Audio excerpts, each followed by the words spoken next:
আসসালামু আলাইকুম বন্ধুরা, সুহা কুকিং চ্যানেলে সকলকে স্বাগত জানিয়ে আবার একটা নতুন রেসিপির সঙ্গে হাজির হলাম। আজকে আপনাদের সঙ্গে শেয়ার করতে চলেছি আমি শুকনো মরিচের ভর্তা।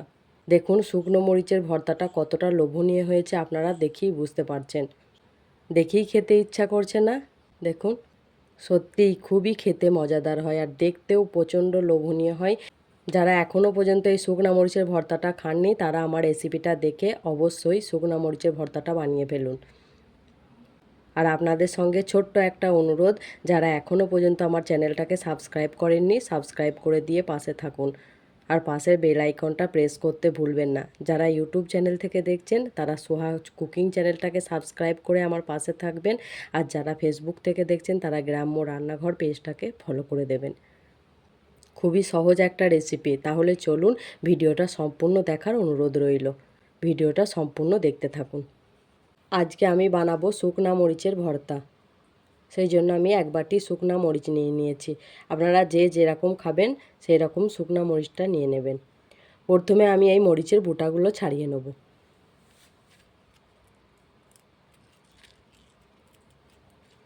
এইগুলো আমার ঘরেরই লঙ্কা বন্ধুরা। আমি সব বোটাগুলো ছাড়িয়ে নিয়েছি। শুকনা মরিচের ভর্তাতে দেওয়ার জন্য 2টো পেঁয়াজ আর 3টে রসুন নিয়েছি। এগুলোকে ভালো করে খোসা ছাড়িয়ে আমি কেটে নেব। রসুন আর লঙ্কাগুলোকে কেটে ভালো করে ধুয়ে নিয়েছি। এবার তাহলে ভর্তাটা শুরু করা যাক। গ্যাসে কড়াটা চাপিয়ে দিয়েছি। এবারে দিয়ে দেবো পরিমাণ মতো সরিষার তেল। আর ভর্তাটা করার জন্য সরিষার তেলটা ব্যবহার করলে খুবই ভালো হয়, ভর্তাটা খুবই মজাদার হয়। তেলটা গরম হয়ে গিয়েছে, এবারে শুকনো মরিচগুলোকে দিয়ে ভেজে নেব।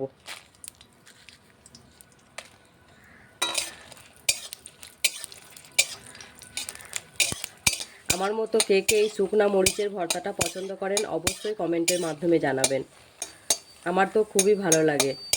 এই ভর্তাটা আপনারা গরম ভাত, ফেনা ভাত অথবা খুদের ভাতের সঙ্গেও ব্যবহার করতে পারেন।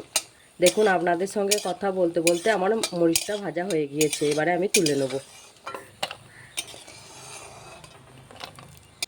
ওই তেলের মধ্যেই রসুন আর পেঁয়াজটা তুলে নেব।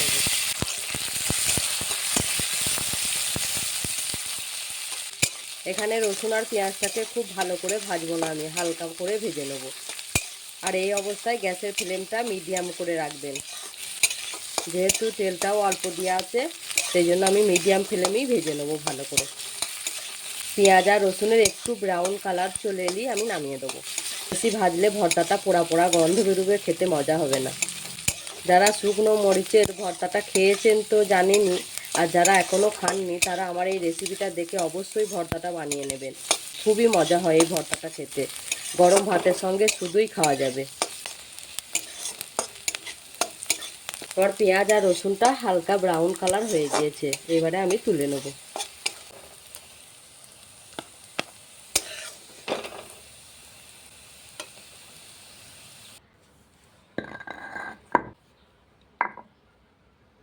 শিলপাটায় বেটে নেব।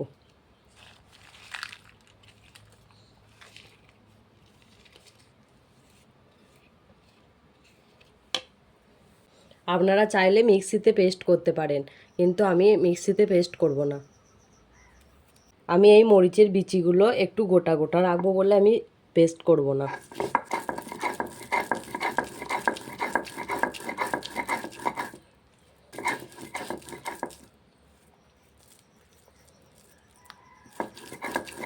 দেখুন আমার ভর্তা রেডি। আর আমি এই শুকনা মরিচের বিচিগুলোকে এইভাবেই রাখবো, কারণ এই ভাতের সঙ্গে মাখালে না বীজগুলো মুখে ঠেকলে খুব খেতে ভালো লাগে। আমার মতো ঝালপ্রেমী কে আছে অবশ্যই কমেন্টের মাধ্যমে জানাবেন। আর আমার এই ভর্তাটা খুবই পছন্দ, খুবই ভালো লাগে। আমি গরম ভাতের সঙ্গে খুবই খেতে পছন্দ করি। ভিডিওটা শ্যুট করার সময় পাশ থেকে খুব নয়েজ আসছিল, সেই জন্য অরিজিনাল সাউন্ডটা মিউট করে আমি ভয়েস ওভার দিতে বাধ্য হলাম। দেখুন আমার সব বাটা হয়ে গিয়েছে, এবারে আমি তুলে নেব।